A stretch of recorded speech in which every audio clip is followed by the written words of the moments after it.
as high winds You can and create that heavy snow stuff and sell it to accumulation. the government.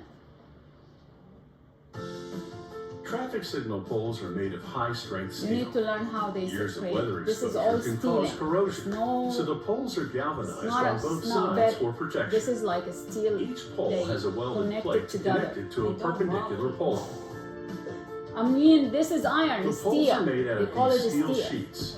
The steel arrives at the factory in one large roll. The steel They arrive use in a one roll. defoiler to unwind the sheet and flatten it out. Then a shear cuts it to the Look correct at length. it, okay? We can buy a factory. A computer-guided plasma cutter marks short lines on both ends of the sheet. These lines indicate where to bend the flat sheet to form a round pole. The machine cuts the sheet into a rectangular shape, or a trapezoid shape if the pole will taper at the top.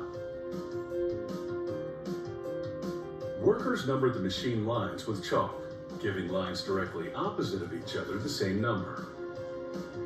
Then they transfer the sheet to a bending machine called a press brake.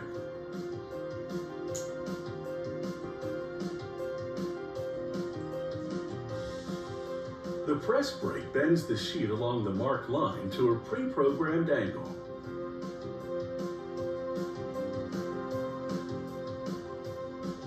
Workers use a digital measuring device to make sure the first bend is accurate. If it is, they continue bending along the remainder of the lines, transforming the flat sheet into a multi-sided round pole. Now the pole moves to a welding station, where hydraulic rollers apply pressure from both sides. This forces the edges of the sheet together, so that a welding head can fuse the seam with molten steel. At the same time, the head deposits a granular powder called flux, which prevents air from penetrating the weld and weakening it. Workers place the pole in a hydraulic press, so it doesn't warp as the seam weld cools and shrinks.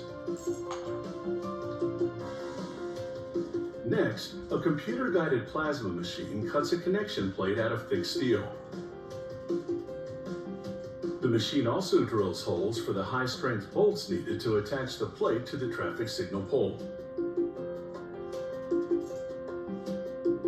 Workers center the connection plate on support plates they've already welded to the pole.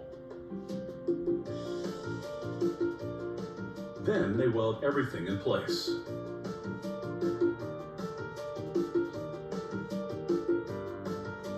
Next, workers weld a base plate to the bottom of the pole.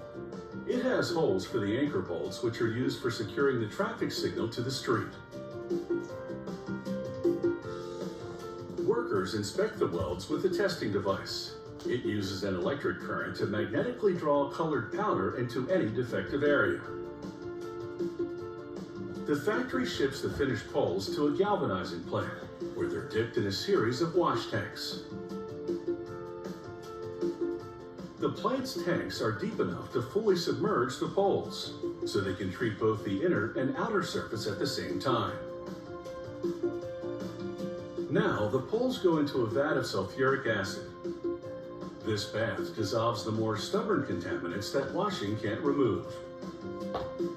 The next tank contains a chemical that weakens the surface of the poles. This allows the galvanizing metal to penetrate the steel rather than sit on the surface. The final tank contains molten zinc.